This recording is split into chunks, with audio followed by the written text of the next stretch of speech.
Mario, the most well-known video game character on this planet and probably the next. Hello! Boing! Ha-ha! However, how did he change throughout the years when it comes to use, design, story, and gameplay? Well, let's find out.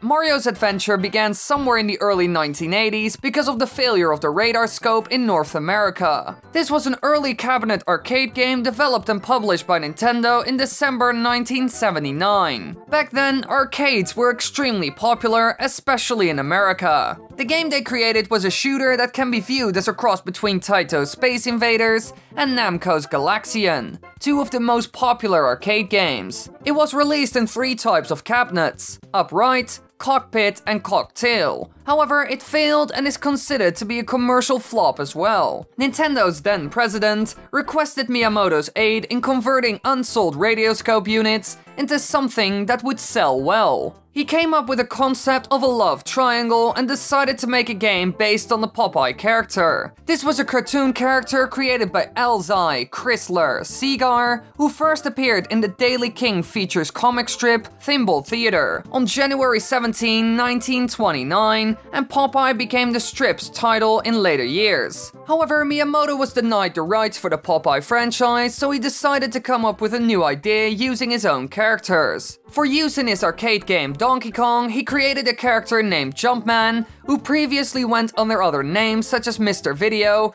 and originally Osun, the Japanese term for middle-aged man. He gave the character this iconic look. The color for the overalls and shirts were a specific color in order to make the arms more visible, as well as a cap and mustache, as hair and mouth were impossible to animate on the arcade system. And so the character that would transform into the iconic Mario was born in the year 1981. Now from here on, he was seen in more arcade games like Donkey Kong Jr., and during the development, the Jumpman character was renamed to Mario, because an employee at the Nintendo of America's office pointed out the similar physical appearances between Jumpman and Nintendo's Italian landlord Mario Sigel. If you compare the two, then you can see that they kind of look alike, especially in the hand-drawn artworks of the game. This was later on confirmed by Shigeru Miyamoto during a promotional video for Super Mario Maker, which celebrates Mario's 30th anniversary. While initially designed as a carpenter, after an employee noted that he looked more like a plumber,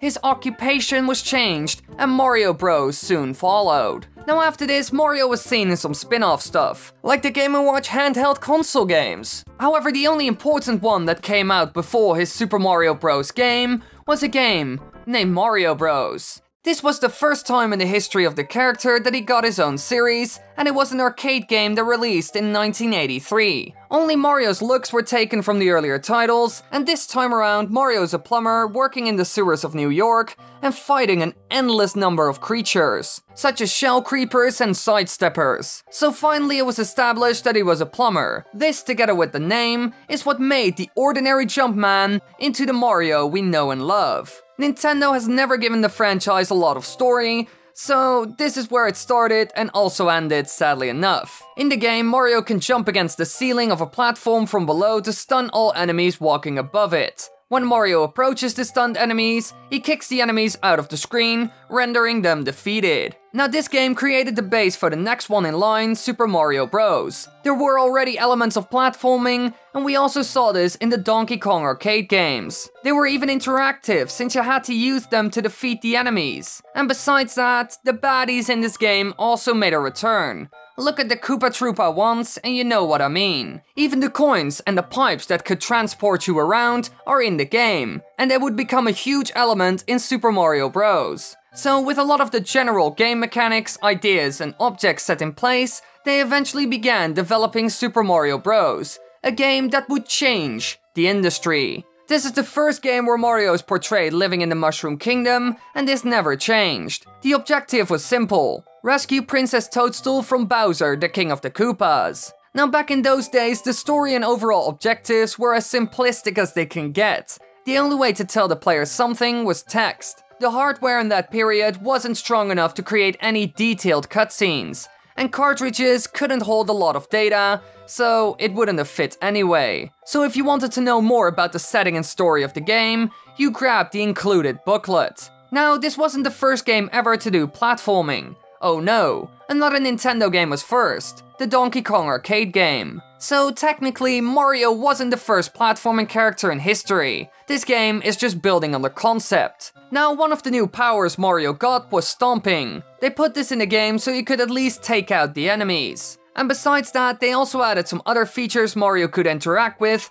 to make it a bit more interesting and dynamic. But some were taken from other games. For example, power-ups and coins from jumping against question blocks and brick blocks. Now, coins were seen in Mario Bros, and that's probably where they got the idea from. However, I have no idea if the blocks were an original concept. But I have to say, they were brilliant, especially the ones with a question mark on them. They always had a random effect, which made it extremely exciting. Other things, like finding secrets or even the new power-ups, were first seen in other games like Pac-Man. And the movement in the game from left to right, which is known as side-scrolling and became a standard for the series, was first seen in a game called Jump Bug. So clearly they took a lot of inspiration from other releases in the industry. While new power-ups and moves were introduced throughout the series, there is no real deviation from the basic formula seen in this game. Mario's basic appearance is unchanged, and his personality remains unwritten. So this game created a base for the entire franchise. However, the second game did things completely different, but that's also because it's not really a Mario game. The story of Super Mario Bros. 2 is based on the Japanese game Yomo Koya Doki Doki Panic, and features a surprising amount of exposition. They went from 1 to 2 pages of story in the booklet, which is quite a big step for a Mario game, since the story is not important in these games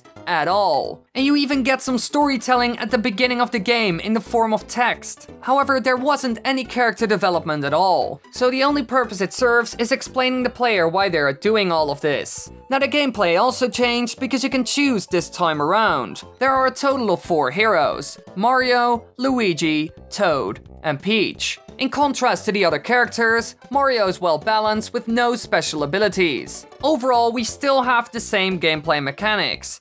However, there are some differences here and there. Enemies can no longer be defeated by stomping them, and Mario gains the power to pick up enemies, lift them over his head, and throw them. This is something he never really did and was also not seen again in any of the main series Mario games. Now, is this a better mechanic than stomping the enemies? Well, in my opinion, no. Because there's one thing this ability can do: give you height. Normally when you stomp someone, you get a little height boost. This way you can get higher up by, for example, jumping on flying enemies. When you pick them up, you can't really do this. So while it's a cool concept, it would also destroy the pacing of a lot of levels. You can't jump from enemy to enemy, which slows you down, and besides that, in some levels there are enemies that will damage you if you jump on them. So if you go too fast and don't pay attention, you will be hit. However, in Super Mario Bros. 2, this gameplay aspect also doesn't work. So in my opinion, it's better to have Mario stomp instead of picking them up and throwing them. Luckily enough, the stomp ability returns in the next game. Super Mario Bros. 3 is a textbook example of how to make a Mario game. It went back to its roots and expanded upon them.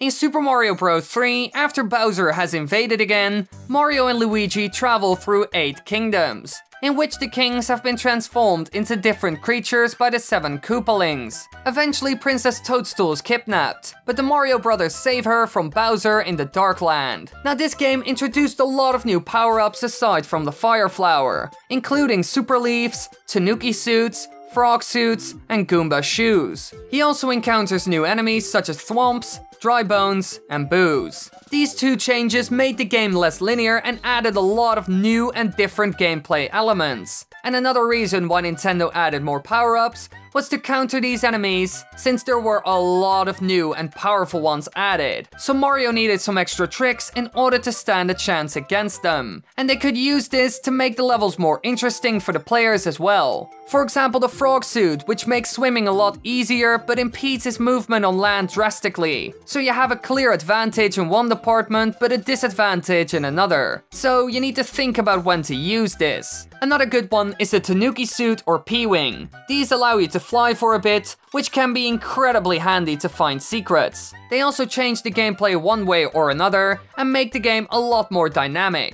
This together with the new enemies were the biggest changes for the player, because the story is still bland and his moveset didn't really change. Besides that, Mario can now pick up certain blocks, but only ice blocks, and they don't do a whole lot with it. After this, Nintendo made a game for one specific console, the Game Boy, and this game was Super Mario Land. Mario travels to Sarasa Land to rescue the land's princess named Daisy from the alien Tatanga. So the overall story is quite different from the previous games. Princess Peach is not even seen in it. It's more of an adventure to save a different princess in a weird, new, and foreign land. Almost everything seen in the game has never appeared in the series before, so it was certainly a big surprise for everyone. Mario's powers in the game are limited to the Super Ball Mario, in which he can shoot balls that ricochet off walls, as well as the Marine Pop, which is a submarine, and the Sky Pop, which is a helicopter, each in a special auto-scrolling level. And when he finally rescues Princess Daisy, Mario's kissed by her, and the two fly off in a spaceship. Clearly, this game went into a different direction than the ones that came before.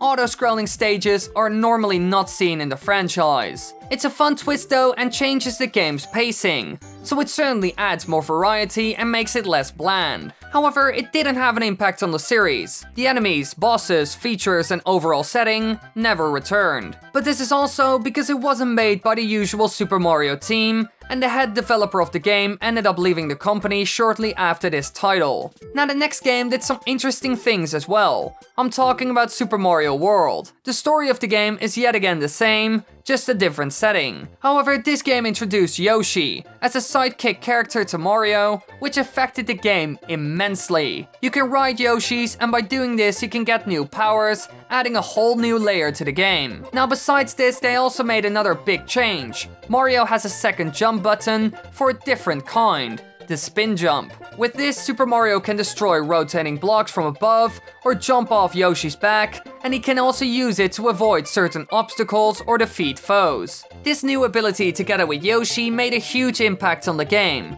Yet again, mostly on the level design. Mario had all kinds of new abilities, and so the levels had to keep that in mind. But the castles were off limits for Yoshi, which is a bit of a shame since they could have used him in the boss fights, which would have been a cool concept. With the spin jump, you could also do all kinds of insane tricks and even use it to get out of harm's way. You can use this move on certain enemies which you normally cannot jump on, such as spinies and chainsaws. You don't take any damage and you even gain a lot of height from the jump. Clearly, this had quite a big impact on the game. All of a sudden, something that is a threat could be used to your advantage if you do it right. And Yoshi also gave Mario some interesting options. For example, giving a boost in height, which helped with finding certain secrets. However, Mario also got a new power-up, which is the evolution of the P-wing and Tanuki suit, the Cape Feather. It allows him to take off from the ground and stay in the air for quite a while. However, it's easier to control and way more versatile. Yet again, a good way to hide secrets higher up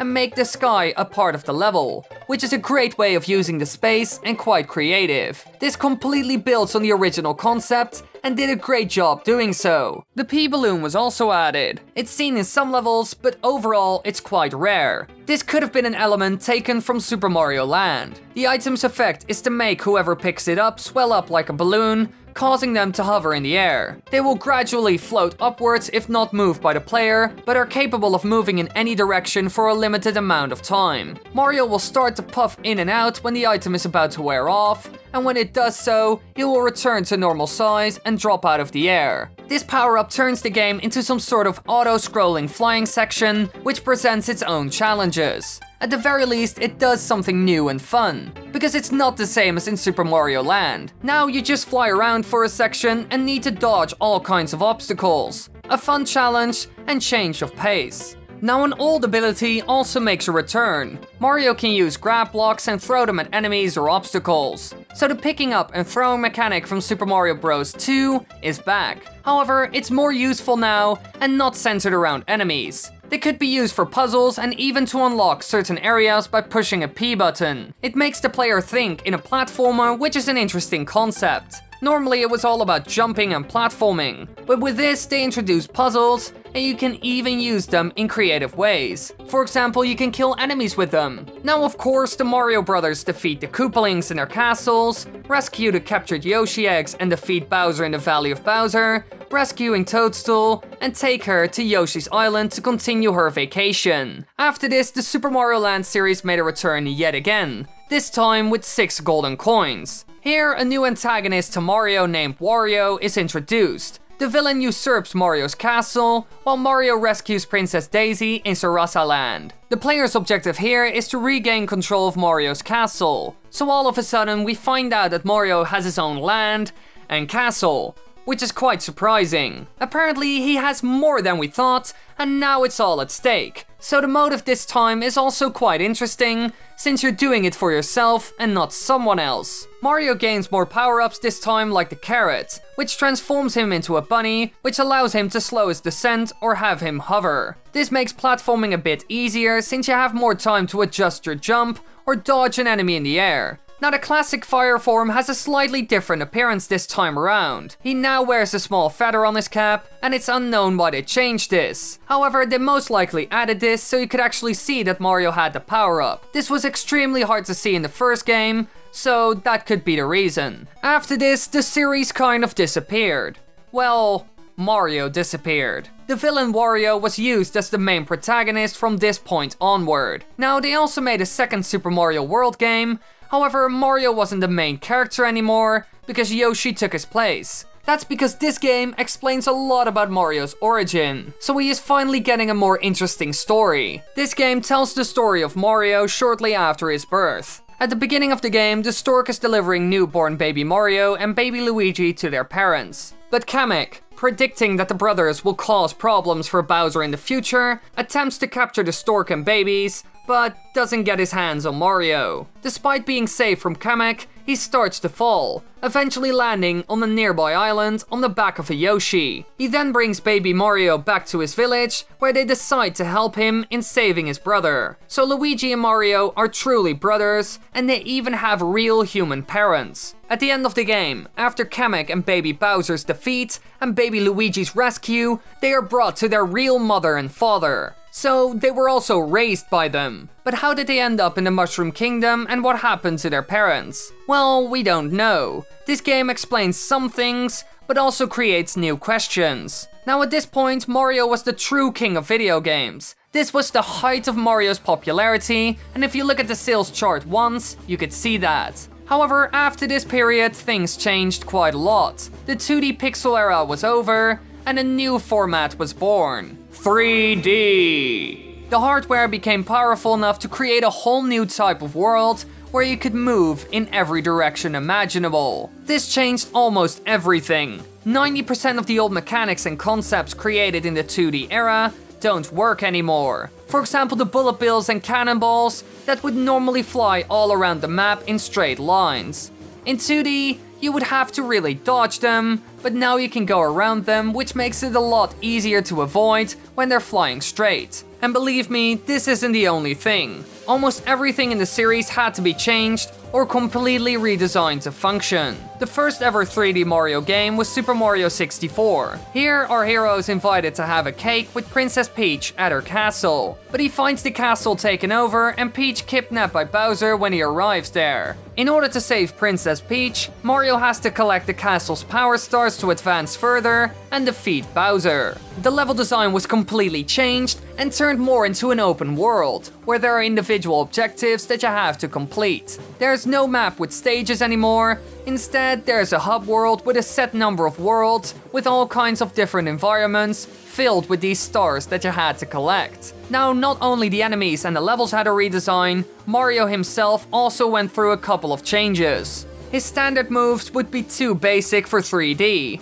and with this new world, they also had a lot more movement options, so they redesigned him. Brought into a three-dimensional world, Mario gains a large variety of new moves. He can jump in multiple ways now besides the basic jump. Jumping from a standstill while crouching results in a backward somersault. Crouching from a run, then jumping gives a long jump. Mario can jump higher through consecutive jumps in a row, also known as triple jump. A side somersault can be performed by quickly changing direction, and wall kicks were introduced, allowing Mario to gain height by jumping off a wall. More offensive options are also available. He can punch, kick, slide attack, and use the ground pound, while he can also crawl under low barriers. Clearly, this had a huge impact on the levels themselves, since all of a sudden Mario could pull off all kinds of complex moves. So all the objectives and platforming challenges also became more complicated, and the player also got a lot more freedom. You could obtain the stars in the game in multiple ways because of the new moves you got. Just look at an average speedrun of the game. And the fun thing is, these moves were also seen in another game long before this one came out. A Donkey Kong game. The demo at the very start of the game on the menu screen shows off Mario's moveset, and here you can see a lot of things that were later put in Super Mario 64. For example, the triple jump and side flip, so it could be that they have been thinking about this stuff for quite some time. Certainly interesting. Power-ups also changed quite a lot. They can now be gained by collecting caps from exclamation mark blocks. Red ones give wing caps, green ones give metal caps, and blue ones give vanish caps. These are temporary, however, and do not fulfill the traditional role of power-ups in giving Mario additional hit points. Instead, a health meter is introduced for the first time since Super Mario Bros. 2, yet again, a huge change. Mario takes damage not only from enemy hits, but also from falling from great heights and from time spent underwater. The meter is primarily refilled by collecting coins, but air bubbles underwater or swimming on the water's surface also replenishes it. The reason why they changed this was most likely because of the two new challenges they added to the levels: the small water sections and the insane heights. For these new obstacles in the game, they had to come up with a new way to punish you. Otherwise, you could fall over and over again without any consequence except for the setback, and stay in the water forever without any urgency. So they decided to add in damage. However, if you could only take a maximum of 3 hearts before dying, then it would be over rather quick. This is probably the moment they decided to put in the meter again, or when they created the water sections themselves, since it functions as both a breath and health meter. The last big thing that changed is more for fun than anything else. Mario can lose his normal cap, whereupon he takes greater amounts of damage until he retrieves it. This isn't a huge factor in the game, but with wind and big open space being a factor now, they probably put this in as a fun touch, and it's certainly a good one. Now, besides all the things we discussed, there are many other little details they changed and added. However, they didn't affect Mario himself that much. Everything in the world was built around his new powers and moves. That's what made the difference. However, Nintendo got some fierce competition. PlayStation proved to form quite a challenge, and Nintendo didn't do as well from this point onward. Super Mario World sold more than 20 million copies, and Super Mario 64 only around 12. Still a huge amount, but a lot less than before, and this trend would continue. Now after this, Nintendo continued with the 3D formula. However, they made some huge changes yet again. In his new adventure named Super Mario Sunshine, our hero, Peach, and Toadsworth travel to the tropical island of Isle Delfino to have a vacation. However, upon arriving on the Delfino airstrip, they notice some type of goop is covering half the area. Mario, responding to their request for help, discovers Flood, and with his help, destroys the polluted piranha and goop generator, cleaning the airstrip. However, the police arrests him and takes him to jail on the main island. He's then placed on trial against the citizens of Isle Delfino, represented by Pianza Attorney. During the trial, the attorney explains that Isle Delfino is covered in goop by an unknown entity, though descriptions from various anonymous eyewitnesses have suggested that Mario has vandalized Isle Delfino. In the end, Mario is sentenced to clean the island of the goop as community service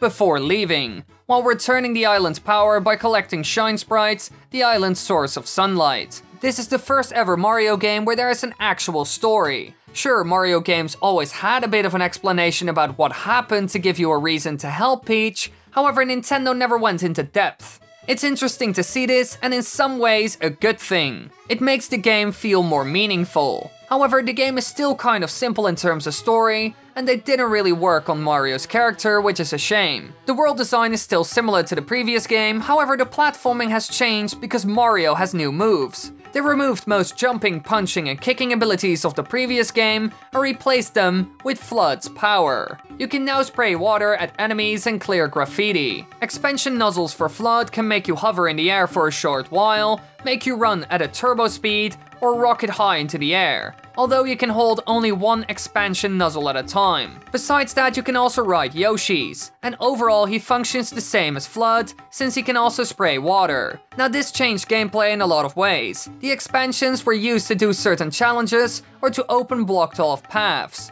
Everything was built around this, and some things were adjusted because otherwise it would be too easy. They also added secret levels. Here, Shadow Mario takes Flood away from Mario, leaving him only with his basic jumping abilities and the ground pound to beat the stage. So they introduced the tool that you could use in normal levels to complete all kinds of challenges, and the secret levels are there to give the player some fun and normal Super Mario 64 style platforming. Personally, I like this combo a lot, since it gives you a fun and diverse range of stuff to do in the game. It was certainly very different from the previous game, however, one good addition almost everyone agrees on is the camera controls. The new console called the GameCube had 2 analog sticks, so you could finally control the camera freely, which was a huge improvement over the set camera mode in the last game. After these 3 games, Nintendo decided to go back to an old formula that always worked for them, the classic 2D. After 13.5 years, Mario finally went back to his side-scrolling roots.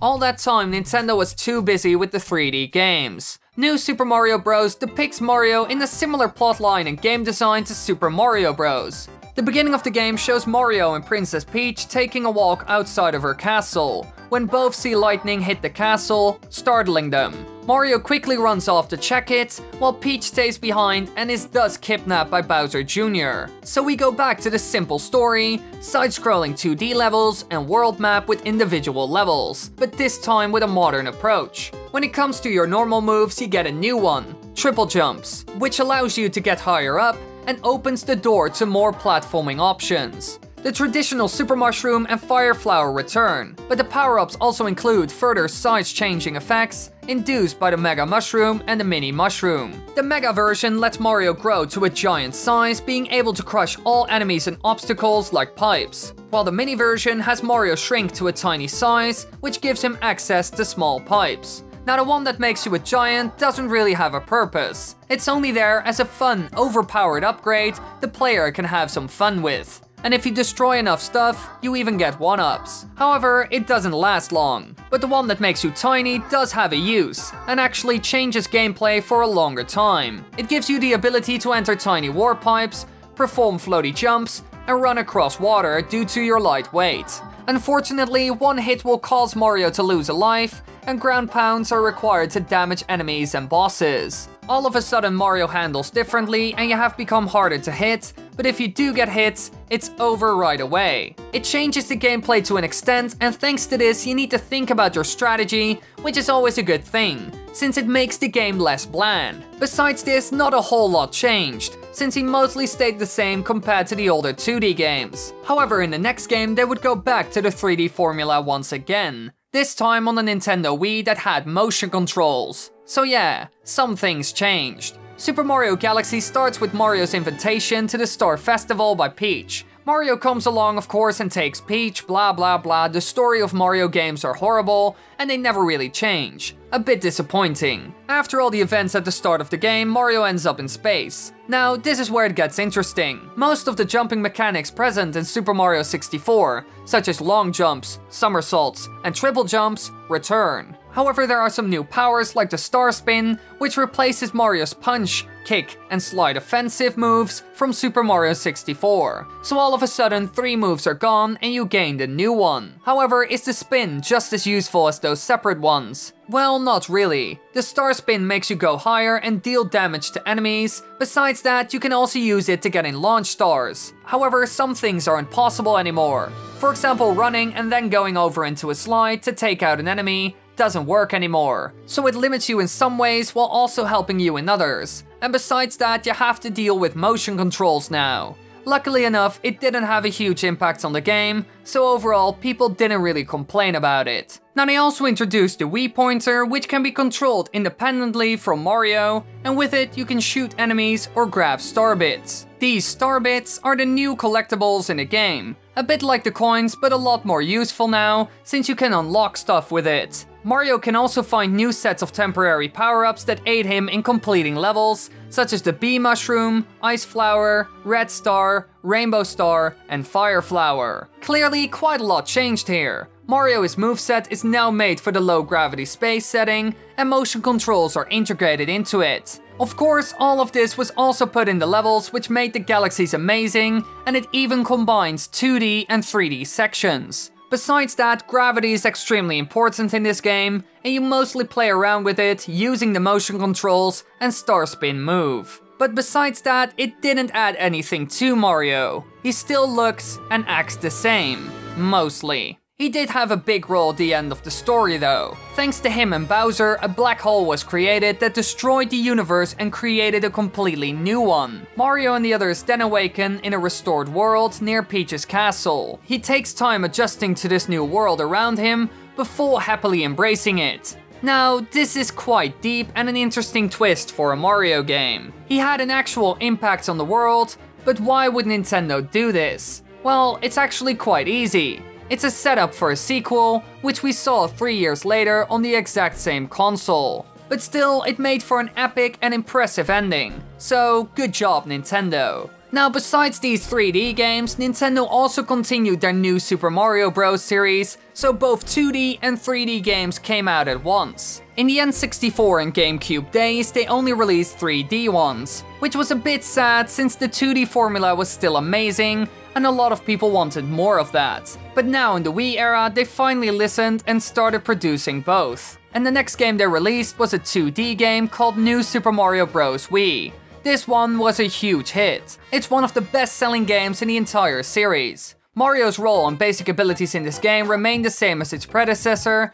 although there are a few added power-ups, such as the propeller mushroom and penguin suit. Yet again, the story is extremely basic, which is disappointing to be honest, but Mario isn't about that after all. However, when it comes to the gameplay, they didn't change a whole lot, and that problem only became bigger from this point onward. This game is almost exactly the same as the first new Super Mario Bros. Game, the only thing they added was the new power-ups and some new levels and bosses. Besides that, all the elements in the game aren't really new, and Mario stayed the same. After this, they went back to the 3D games, a sequel to be more precise, Super Mario Galaxy 2. However, there are some changes in this one. Mario isn't as involved in the story this time around, which is a bit of a bummer, since the last game had such a grand ending. Aside from additional power-ups and the addition of Yoshi, the gameplay is still identical to the first Super Mario Galaxy game. However, the return of Yoshi, an extremely beloved character in the series, is quite a big thing,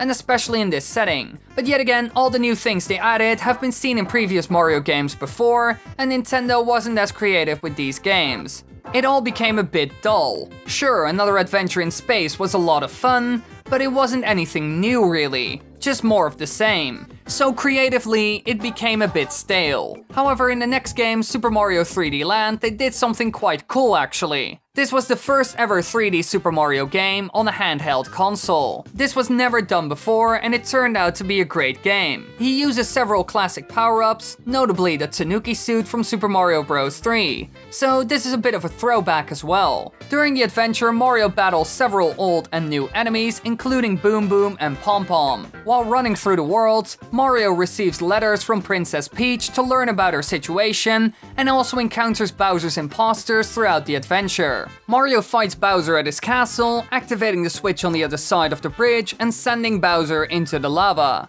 A lot of these elements were seen in previous 2D and 3D Mario games, but this time they build on it and everything looks a million times better. Nintendo started to do that a lot with the later Mario games, repeating the classic formula over and over again. Those games are great, but they never really tried anything new or something that could surprise a fan of the franchise. This started after the first Galaxy game, and this would continue for quite some time. However, every now and then, something truly new would be introduced. For example, in New Super Mario Bros. 2, where the focus of the game kind of shifts. Here, coins are literally everything. Gold Mario as well as the gold flower are introduced as Mario's newest form. He can now throw fireballs which transform solid objects into golden coins for him to collect. And you try to get as many as possible. Now these round pieces of gold have always been in the series, however this is the first game to put an extreme focus on them, even making Mario out of it. There's also another mode in the game based around this concept called Coin Rush. Here Mario must collect as many coins as possible in 3 random courses within the time limit